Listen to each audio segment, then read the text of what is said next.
பெரிய ஆசைகளோட கொஞ்சமா பணத்தை எடுத்துக்கிட்டு விப்லாவதி ஷால் வாங்க வந்தா. இதோட விலை என்ன? இது வெறும் 10 ரூபா தாங்க. ரொம்ப அதிகமா சொல்றீங்க நீங்க. இவ்வளவு காசை கொடுத்து இந்த விஜயநகர்ல யார் இந்த ஷாலை வாங்குவாங்க? நான் வாங்குவேன். விம்லாவதி அந்த பொண்ணோட பிரகாசத்தை பாத்துக்கிட்டே இருந்தா. என்ன ஒரு அழகான பட்டு புடவைன்னு, 2 கைகள்லயும் ரொம்ப அழகான தங்க வளையல்கள். இவ வேற யாரும் இல்ல, அரண்மனை ஜோசியரோட மனைவி. இப்ப அவளுக்கு முன்னாடி விமலாவுக்கு யார்தான் முக்கியத்துவம் கொடுப்பாங்க? விமலாவதி அந்த அரண்மனை ஜோசியரோட மனைவிக்கு கிடைக்கிற மரியாதைய பாத்துட்டு ரொம்ப வைத்தறிச்சலோட நேரா தன்னோட வீட்டுக்கு போனா. இந்த மாதிரி 5க்கும் 10க்கும் காக்கா கதை கழுகு கதை எழுதி சந்தோஷப்பட்டுக்கிட்டு இருப்பீங்களா? பணம் காசு கொட்டுற மாதிரி ஏதாவது திறமையான வேலையை பண்ணுங்க. நீங்க ஜோசியர் ஐயா ஆக கூடாது. எதிர்காலத்தை பத்தி சொல்றது உனக்கு விளையாட்டு வேலையா என்ன? இங்க உட்காந்து பேனாவை வச்சு கதை எழுத தெரியுதுல, அதே மாதிரி அங்க இந்த தாய கட்டிய உருட்டி ஏதாவது கதை சொல்லுங்க. பெரியவங்க கூட பெண்களுக்கு முன்னாடி தோத்து போயிடுவாங்க. இதுல கமலேஷ் மட்டும் என்ன விதி விலக்கா? கமலேஷ் தன்னோட பையை எடுத்துக்கிட்டு மார்க்கெட்டுக்கு வந்தான். அதுக்கப்புறமா பாய போட்டு ஒரு மூலையில இங்க ஜோசியம் பார்க்கப்படன்னு ஒரு போர்டை வச்சுட்டான். தெரிஞ்சுக்கோங்க உங்க எதிர்காலத்தை, தெரிஞ்சுக்கோங்க தெரிஞ்சுக்கோங்க உங்க எதிர்காலத்தை தெரிஞ்சுக்கோங்க. காலையில இருந்து மத்தியானம் ஆயிடுச்சு, ஆனா யாரும் அவங்களோட எதிர்காலத்தை தெரிஞ்சுக்க வரவே இல்ல. கமலேஷ் வீட்டுக்கு போறதுக்கு அப்பதான் எழுந்தான். அந்த சமயத்துல அண்ணா அண்ணா இருங்கண்ணே இருங்க. என் புருஷன் எனக்கு கொடுத்த விலையுயர்ந்த மோதிரத்தை நான் தொலைச்சிட்டேன். அது எங்க இருக்குன்னு உங்களால சொல்ல முடியுமா? என்னால இப்படி சொல்ல முடியும்? நான் தானே சொல்ல முடியும். தாயக்கட்டைய உருட்டி விட்டு ஏதாவது கதை சொல்லுங்க. அதுக்கப்புறமா கமலேஷ் தாயக்கட்டையை உருட்டி போட்டான். இந்த விபலாவதி என்ன ரொம்ப நல்லா மாட்ட வச்சிட்டாலே. இந்த தாயக்கட்டைய பார்த்து இந்த பொண்ணுக்கு நான் என்ன சொல்றது?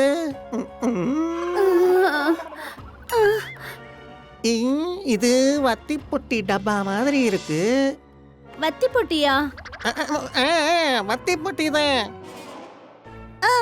வத்தி பொட்டி எனக்கு ஞாபகம் வந்துருச்சு. நான் தான் யாருக்கும் தெரியாம வத்தி பொட்டியில மோதிரத்தை போட்டு அலமாரியில எடுத்து வச்சேன். ரொம்ப நன்றி அண்ணே. இந்தாங்க அண்ணே, நான் கொடுக்கிற இந்த பரிசை வாங்கிக்கோங்க. பாத்தீங்களா, 1 மாசம் பேனாவை பேப்பர்ல வச்சு கிறுக்குனா கூட இந்த அளவுக்கு வருமானம் வராது. அந்த பணத்தை ஒரே நாள்ல சம்பாதிச்சிட்டீங்க.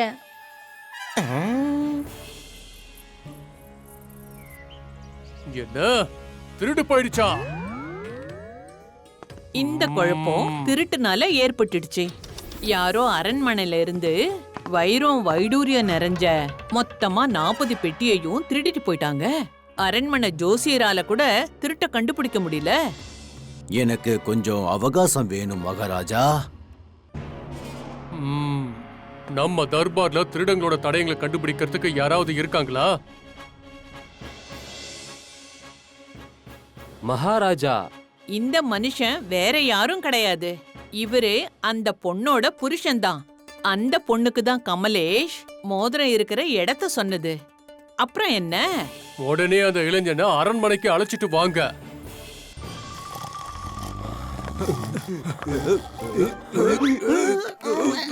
நீங்களும் யாருப்பா என்ன எங்க கூட்டிக்கிட்டு போறீங்க?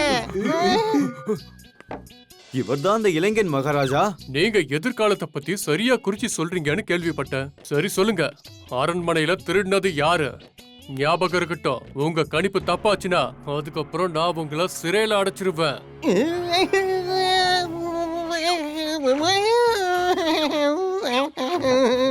பாவம் கமலேஷோட கட்லே நின்னுடுச்சு. அவன் ஒன்னும் ஜோசியரே கிடையாது. ஆனா மகாராஜா கிட்ட போய் இத எப்படி சொல்லுவான்? அவன் மறுபடியும் தன்னோட மனைவியை திட்டிக்கிட்டே தாயக்கட்டைய உருட்டுனான். உனக்கு என்ன தெரியுது? அது வந்து 3. என்னது 3? அப்ப 3 திருடர்கள் சேர்ந்தா திருடி இருக்காங்க. ஆமா மகாராஜா. அவங்க எந்த திசையை நோக்கி போனாங்க சொல்லுங்க. அதாவது 3 நாள் அவகாசம் கொடுங்க மகாராஜா. அவகாசம் கொடுக்கற போலாம். ஆனா 3 நாளைக்கு அப்புறமா கூட திருடர்கள் பத்தியும் கஜானாவை பத்தியும் உன்னால சொல்ல முடியலனா உங்களுக்கு என்ன நடக்குன்னு உங்களுக்கே தெரியும்.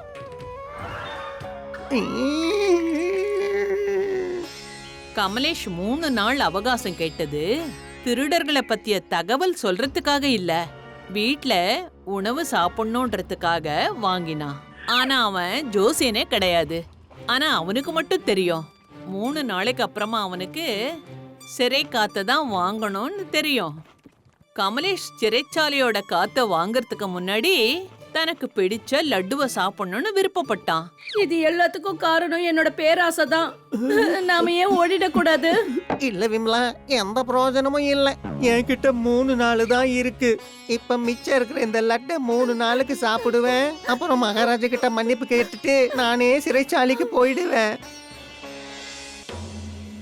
அதே சமயத்துல இன்னொரு பக்கம் திருடர்களுக்கும் ஒரு விஷயத்தை நினைச்சு பயமாயிடுச்சு. அதாவது யாரோ மகாராஜாவுக்கு அவங்க இருக்கிற இருப்பிடத்தை காட்டி கொடுக்க போறாங்கன்னு. மூங்கி, அவன் உண்மையாவே நாம இருக்கிற இடத்த மகாராஜா கிட்ட சொல்லிட்டானா? யாரும் நம்ம அரண்மனைக்குள்ள போனத பார்க்கவே இல்லையே. அரண்மனைக்குள்ள திருடுனதையும் பார்க்கல. அப்புறம் அவன் எப்படி நம்ம இருக்கிற இருப்பிடத்தை சொல்ல முடியும்? அந்த திருட்டு கூட்டம் ஒரு முடிவு பண்ணிச்சு. அதாவது அவங்க கமலேஷ் வீட்டை கண்காணிக்கணும்னு.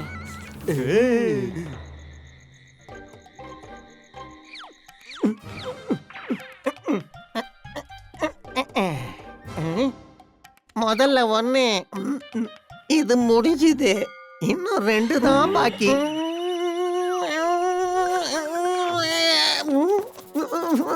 கமலேஷ் இங்க லட்டுவை பத்தி பேசிக்கிட்டு இருந்தான். ஆனா அந்த திருடனோட கூட்டத்துல ஒருத்தன் நினைச்சுக்கிட்டான் கமலேஷ் அவனை பார்த்துட்டான்னு. மறுநாள் 2வது திருடன் கமலேஷ் விட்ட கண்காணிக்க வந்தான். இன்னைக்கு 2வது கதையும் முடிஞ்சதுங்க.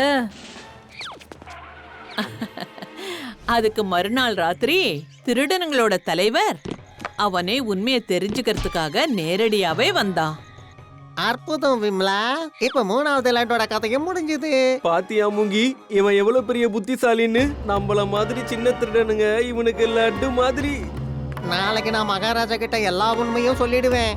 திருடங்க நினைச்சாங்க மகாராஜா கிட்ட அவங்க இருக்கிற இருப்பிடத்தை சொல்ல போறாங்கன்னு. ஏப்பா, மன்னிச்சிடுப்பா. நாங்க ஏதோ தெரியாம தப்பு பண்ணிட்டோம். தயவு செஞ்சு மகாராஜா கிட்ட எதையும் சொல்லிடாதப்பா. இங்க கமலேஷ்க்கு என்ன தெரிஞ்சதுன்னா, அதாவது அவன் எந்த 3 நாளா அந்த லட்டை பத்தி பேசிக்கிட்டு இருந்தானோ திருடங்க அவனை பத்தி பேசுறாங்கன்னு அவனுக்கு புரிஞ்சுது. கமலேஷோட லக் பை சான்ஸ் இந்த தடவையும் அவனுக்கே ஒர்க் அவுட் ஆயிடுச்சு. திருடர்கள் அவன்கிட்ட கஜானா இருக்கிற இடத்த சொல்லிட்டு அங்க இருந்து ஓடிட்டாங்க.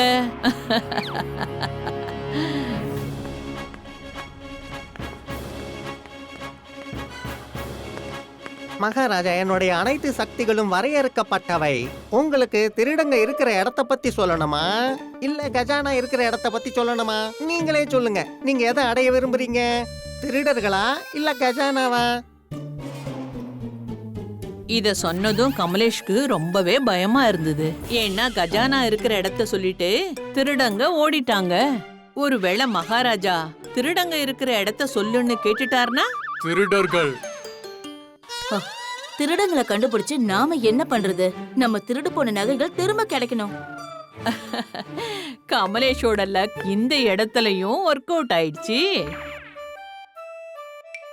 கமலேஷ் எந்த இடத்த சொன்னானோ திருடு போன எல்லா நகைகளும் அதே இடத்துல கிடைச்சிடுச்சு. ராஜா சந்தோஷப்பட்டு அவனை அரண்மனை ஜோசியரா அறிவிச்சாரு. ஆனா கமலேஷ்க்கு மட்டும் நல்லா தெரியும், அதாவது லக் பை சான்ஸ் தான் ஒர்க் அவுட் ஆகும்னு, எப்பவுமே ஒர்க் அவுட் ஆகாதுன்னு. மன்னிச்சிடுங்க மகாராஜா, என்னோட மொத்த சக்தி இந்த கஜானாவை கண்டுபிடிக்கிறதுலயே போயிடுச்சு. நான் இந்த பகுதிக்கு தகுதியானவனே இல்ல.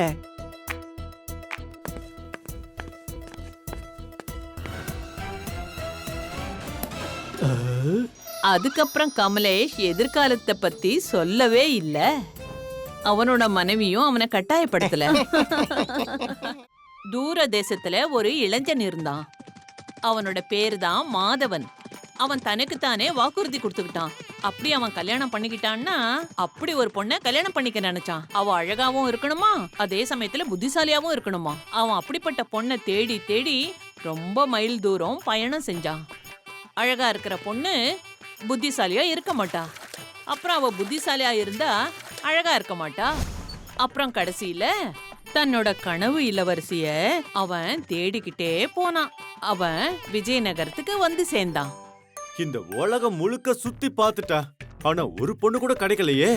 ஒருவேளை நான் வாழ்க்கை முழுக்க இப்படி கல்யாணம் ஆகாத குமரனாவே இருந்துருவனோ?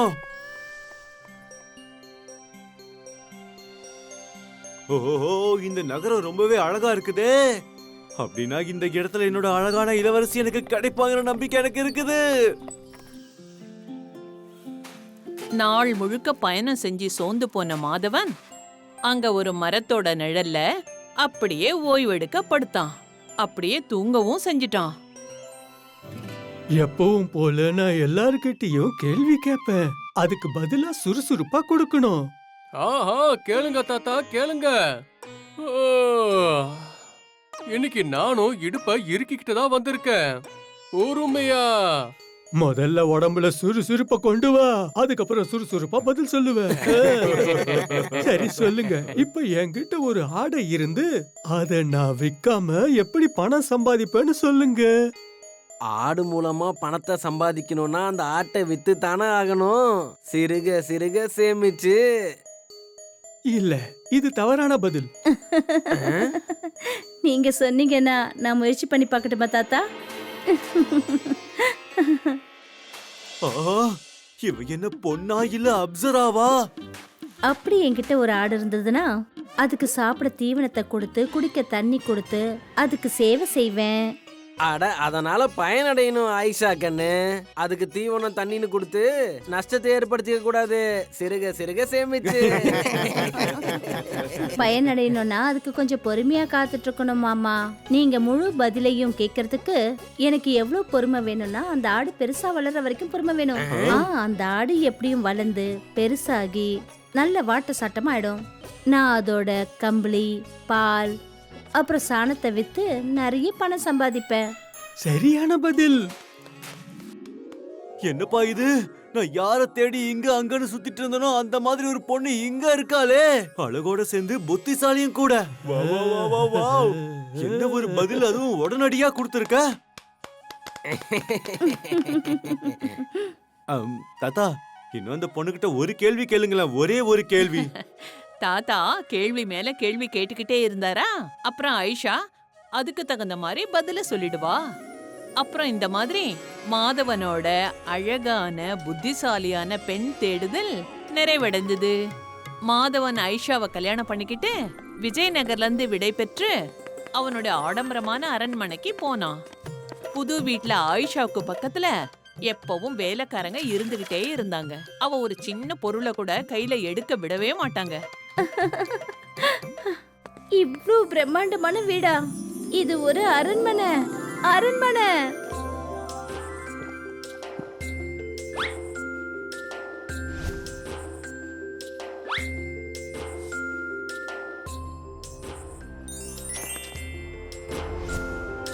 எந்த ஆயிஷா கிராமம் முழுக்க நல்லா சுத்தி வருவாளோ, இப்ப அவ ஒரு நாள்ல 2 அடி கூட எடுத்து வைக்க மாட்டேங்கிறா. மொத்தமா சேர்த்து ஆயிஷாவுக்கு இந்த புதுவிதமான உபசரிப்பு அவளுக்கு ரொம்ப நல்லா இருந்தது. மெல்ல மெல்ல நேரமும் கடந்து போய்கிட்டே இருந்தது. அப்புறம் உடம்புக்கு தேவைக்கு அதிகமான ஓய்வு கிடைச்சதுனால ஆயிஷாவோட உடம்புல ஒவ்வொரு பகுதியும் ஒவ்வொன்னா அவளால வேலை செய்ய முடியாம போயிடுச்சு. ஆயிஷாவை பாக்குறதுக்காக மாதவன் பல வைத்தியர்களை, அக்கிம் என்ற வைத்தியரை கூப்பிட்டாங்க. ஆனா எந்த ஒரு மருந்தும் ஆயிஷாவுக்கு சரிப்படுத்தவே முடியல. மெல்ல மெல்ல ஆயிஷாவுக்கு உடம்பு சரியில்லாத விஷயம் பறந்து பறந்து அவளோட கிராமமான விஜயநகரம் வரைக்கும் போய் சேர்ந்தது. நான் அவளை குணமாக்குவேன். நான் புறப்படுறேன். நான் போய் என்னோட பழைய ஆயிஷா கண்ணை குணமாக்கிட்டு வரேன். தாத்தா சொன்ன வார்த்தையை கேட்டு கிராமத்து ஜனங்க குழப்பமாயிட்டாங்க. எந்த பொண்ண அக்கிம் வைத்தியரால குணப்படுத்த முடியலையோ அவளை தாத்தா எப்படி குணப்படுத்த முடியும்? தாத்தா அப்புறம் அங்கிருந்து நேரா புறப்பட்டு மாதவனோட அரண்மனைக்கு வந்து சேர்ந்தாரு. தாத்தா நீங்களா? நான் வந்துட்டேன். இனிமே நீ எதுக்கும் கவலைப்படாத ஆயிஷா கண்ணு. உன்னை நான் குணமாக்கிட்டு தான் இங்கேருந்தே போவேன். நீங்க இங்க வந்ததுக்கு உங்களுக்கு என்னோட நன்றிகள் ஐயா. நீங்க என்ன சொல்றீங்களோ அதே மாதிரி செஞ்சிடலாம். நீங்க எங்க ஆயிஷாவை குணப்படுத்தினா போதுங்க ஐயா. கண்டிப்பா. முதல்ல மத்தவங்க செய்யற உணவுகள்ல எனக்கு கொஞ்சம் கூட நம்பிக்கை கிடையாது. நீங்க என்ன பேசிக்கிட்டு இருக்கீங்க?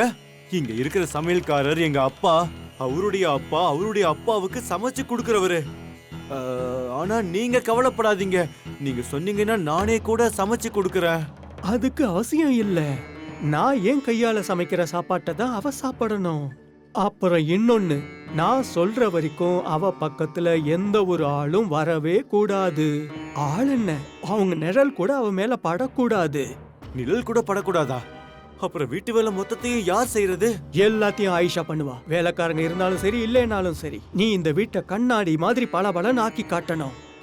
ஆனா ஆனா ஊனான்னா நான் இந்த இடத்த விட்டே போயிடுவேன். வேண்டாம் தாத்தா, நீங்க போயிடாதீங்க. நீங்க என்ன சொல்றீங்களோ அந்த மாதிரி செய்யறதுக்கு நான் தயாரா இருக்கேன்.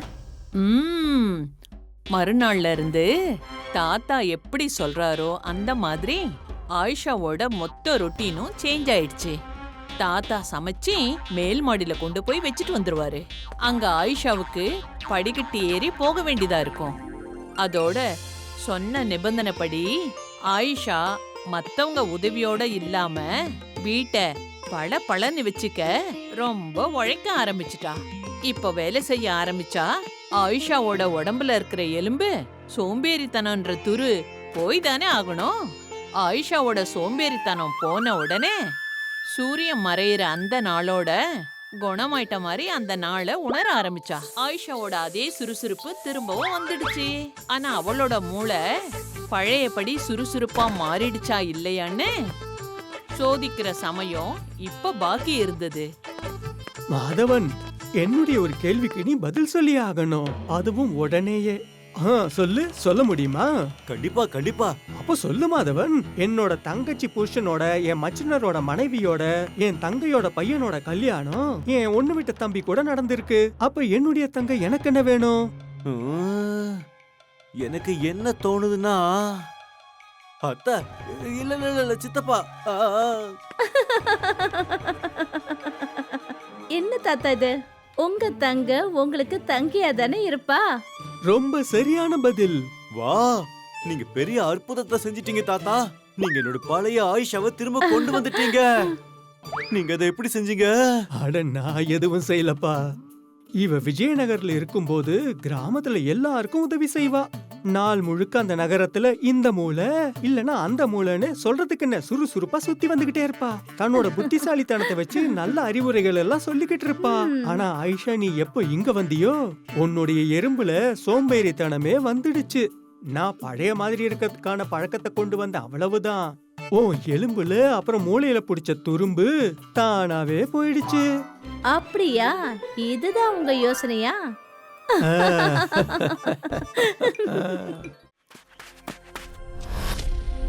ஒரு காலத்துல ரொம்பவும் தைரியமான ஒரு இளைஞன் இருந்தான், வீர்வரா.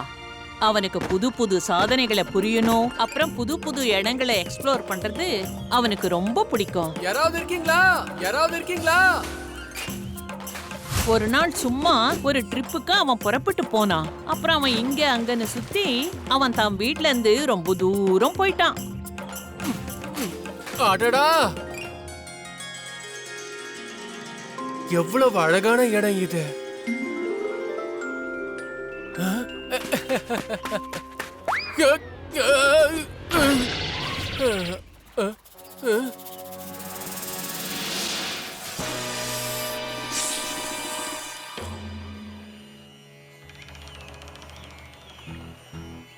மன்னிக்கணும் நாகராஜா, நான் தெரியாம தான் உங்களோட வாளை மெரிச்சிட்டேன். நீங்க உங்க கோவத்தை விட்டுட்டு என்ன போக விடுங்க. இல்லனா உங்க முன்னாடி இருந்து இப்படின்றதுக்குள்ள நான் காணாம போயிடுவேன். அப்புறம் உங்களோட விஷம் தேவையில்லாம வீணாதான் போகும். அப்படியா? சரி, உங்களோட விருப்பம்.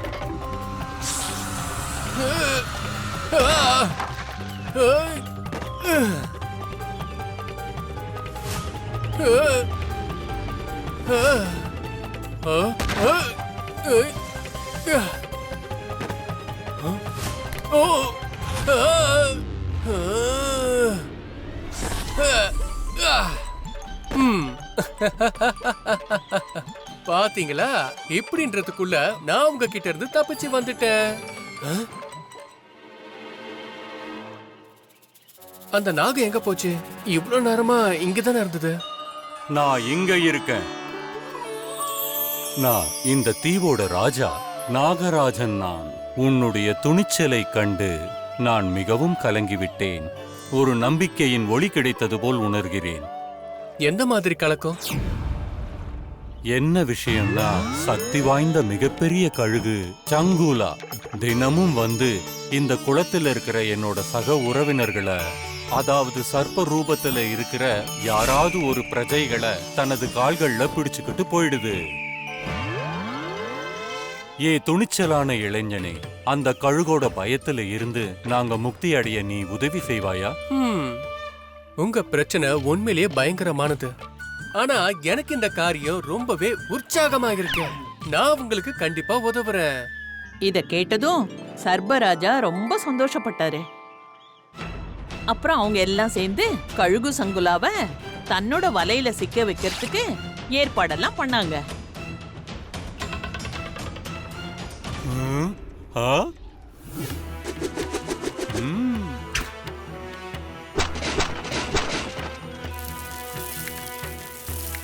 அப்புறம் இது என்னது?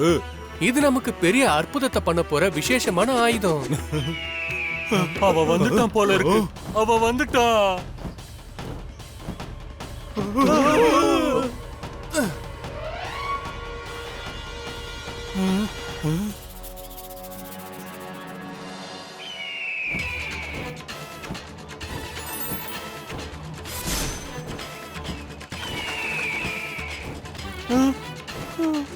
கடைசி வருகைய ஏத்துக்க.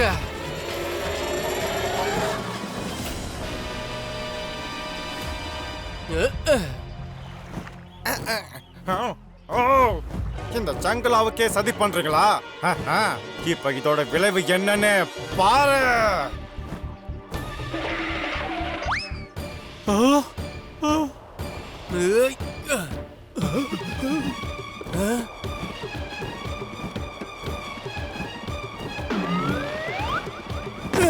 பாத்தியா, நேரம் மாறுறதுக்கு கொஞ்சம் கூட தாமதமாகாது. நீ ரொம்ப சரியா சொன்ன.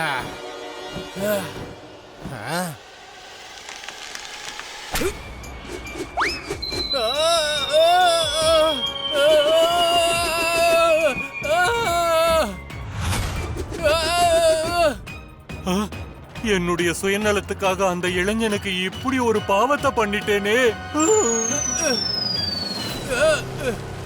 நீ இப்ப மறைஞ்சுக்கணும். உன்னால அதை எதிர்க்க முடியாது. ஆரம்பிச்சிட்டா அதுக்கான முடிவை கண்டிப்பா கொடுக்கணும் நாகராஜா.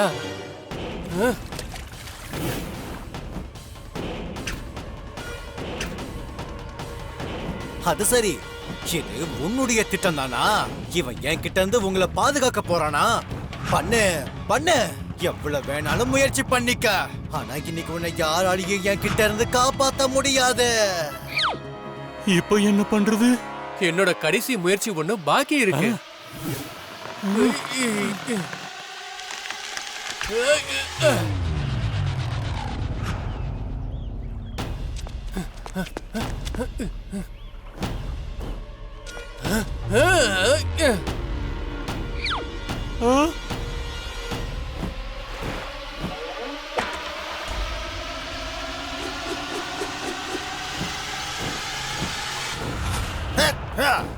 நீ தோத்து போயிட்ட. இல்ல சங்குலா, கொஞ்சம் பின்னாடி திரும்பி பாரு.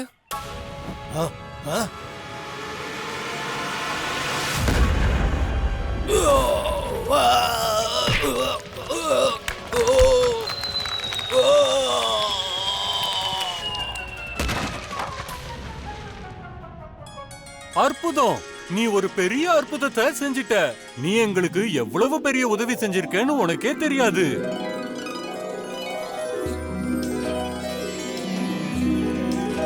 நாங்க எல்லாரும் உங்களுக்கு கடமைப்பட்டிருக்கோம். நம்மோட சிறப்பு விருந்தினரை மகிழ்விக்கிறதுக்கு விழாவுக்கான ஏற்பாடுகளை செய்யுங்க.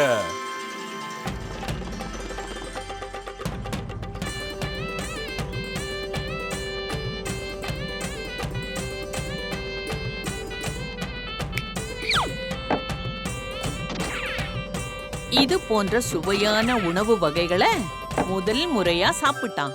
அப்படி ஒரு உணவு, அது பேர்தான் கோதுமை அல்வா. அற்புதம்! என்ன ஒரு நறுமணம்! சாப்பிடுங்க.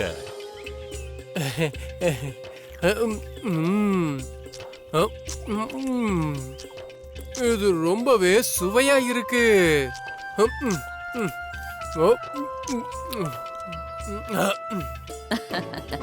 கோதுமை அல்வாவோட வாசனை அப்புறம் அதோட சுவை வீர்வராவுக்கு ரொம்பவே பிடிச்சு போச்சு. நன்றி நாகராஜா. ஆனா இது எல்லாத்தையுமே என் உலகத்திலயும் நான் பார்த்திருக்கேன், அனுபவிச்சு இருந்திருக்கேன். ஆனா நான் அனுபவம் அடையாதது என்ன தெரியுமா? கோதுமை அல்வாவோட அற்புதமான சுவைதான். நீங்க எனக்கு அந்த கோதுமை விதைய மட்டும் கொடுங்க.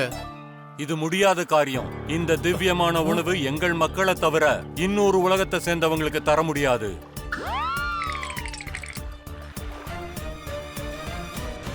ஆனா நீ எங்களுக்கு செஞ்ச உதவி இருக்கே, அதுக்கு பதிலா இந்த கோதுமை பெருசே கிடையாது. அதனால இந்த அரிய கோதுமை விதைய நான் உனக்கு கொடுக்கறேன். ஆனா ஞாபகம் வச்சுக்கோ, எங்க பிரியமான தானியத்துக்கு அவமானமே ஏற்படக்கூடாது. அந்த மாதிரி என்னைக்கும் நடக்காது. உங்களுக்கு ரொம்ப ரொம்ப நன்றி. இந்த மாதிரி தான் வீர்வரா கோதுமை விதைய வாங்கிக்கிட்டு தன்னோட வீட்டுக்கு வந்தான். அப்புறம் அந்த விதைகளை விதைச்சு அவன் கோதுமை விவசாயத்தை ஆரம்பிச்சிட்டான். அதுக்கப்புறமா கோதுமையால செய்யற உணவுகள் நம்மளுடைய உணவுகள்ல ஒரு பகுதியா மாறிடுச்சு. If you like this video, subscribe to our channel Murthy Media.